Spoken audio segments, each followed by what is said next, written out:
There, and for another quote, and I'll have to find this one specifically too. Yeah. Because I love quotes and music because I feel like those things are able to express sometimes what we can't, right? Like it's a thing that you know that is there that you believe or that you've realized, but then like a song happens to come along or you see something scrolling through social media that you were like, that's it. That's what I was thinking. And I just didn't know how to articulate it. Yes, I love quotes too. Yeah. And so they do that and music does that for me. And there's another quote out there that's essentially, if we don't take anything away from everything that's happened this year, then we've lost the point. Mm-hmm. And so you being able to step back and go, okay, this is happening. I can't do anything about it, right? Like we can't, there's nothing that we can do. So what are the pieces that I can control? What can I take away? What are the positive ways that I can use this time during this time? Yeah. I was smiling because we've got Jennifer and Marissa in the comments watching with us online. And I love it because Marissa's over, she said, preach. But yeah, you have to take away. And I'm with you, Donna. It's also, it doesn't feel real until it gets really close to home, because for a long time, I didn't know anyone direct who had gotten COVID, who had gotten sick or passed away. Yeah. And we recently had someone close to us and her husband passed. And so it really does bring, on the top level, again, we're all using this time to hopefully better ourselves or learn more or read more or take time to rest. Some of it just, we just needed to take time to rest because we're doing too much. But there are those other deep, dark parts of where people really are losing their loved ones. And so, if you haven't experienced that, or you are finding that you have extra time, the ability to be able to see that and to use it to a positive effort, I think is a good thing.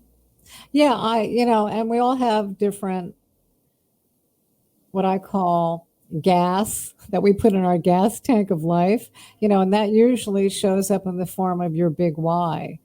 And once, we've identified our big why, that's the fuel, that's the gas in our gas tank that causes us to ask the difficult questions, take that additional action, make that additional phone call, walk another 5 miles. I'm a walker, and take the time to go deep inside of yourself, because that's where the gold is. That's where you can, really understand how you can make a difference and what that really looks like. Yeah.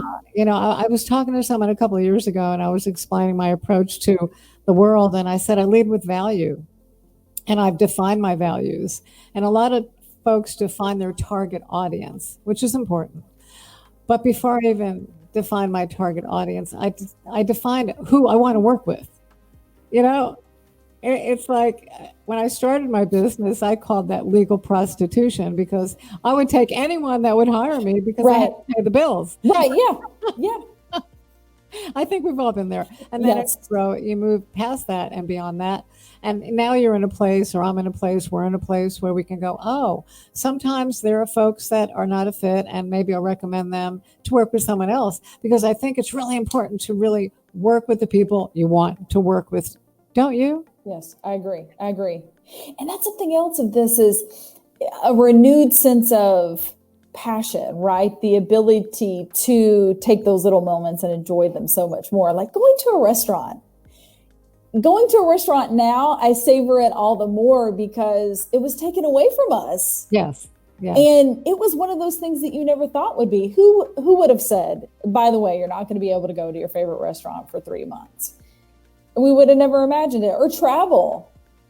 So it's all those small little things that now mean that much more. And we're limited in time. No one knows. So you might as well do the thing you love, work with the people that you want to work with. I mean, it really is a choice. It truly is.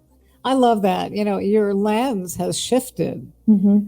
And according to the pioneer of positivity from Pennsylvania University, Dr. I forget his name now, but anyway, it's early in the morning. But he said that he wrote the book Resilience, and it'll come. I know who you're talking about.